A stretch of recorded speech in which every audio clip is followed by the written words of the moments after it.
Now, Al, why don't we get our visitors situated? Let's give them the lay of the land. Okay, Sally. Kennedy Space Center is a big place. We cover 100,000 acres are devoted to operations. The rest is a wildlife sanctuary.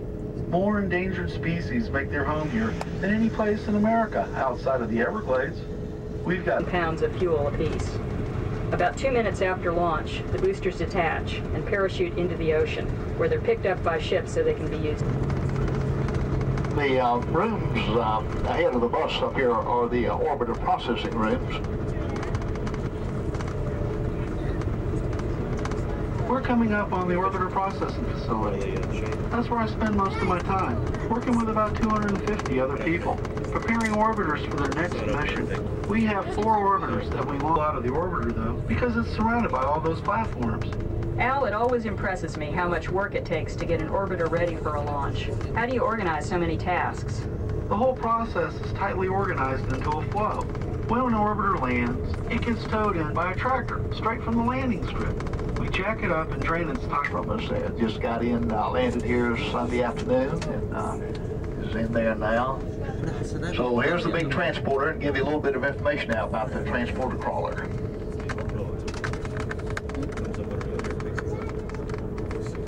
Now, if you remember, a while back Al asked a question: how do you move 12 million pounds of shuttle and platform to the launch pad? If you look over to your right, you'll see the answer. The crawler transporter is the biggest tracked vehicle in the world. A crawler weighs about 6 million pounds, unloaded, and has a surface area about the size of a baseball diamond. 2 large diesel engines, which power electrical motors, turn its treads.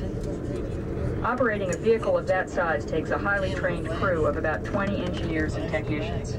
And you can see that the transporter can drive underneath there and then jack the big platform up off the pedestals, take it into the building and lower it down on a set of pedestals in the building.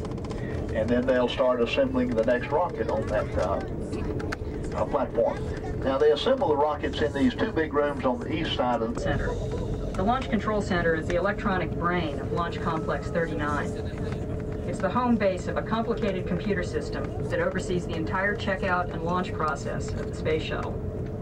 This launch processing system has greatly reduced our turnaround time between missions. 3 days before liftoff, this place gets extra busy. That's when countdown for launch starts. About 200 members of the launch team are stationed in the primary firing room, checking and double-checking every system on the shuttle. We've got 4 firing rooms in the... They have started the countdown in firing room, possibly number 1, which is that right-hand room up there, or possibly firing room number 2, which is in the middle there. You got number 2 and number 3 in the middle.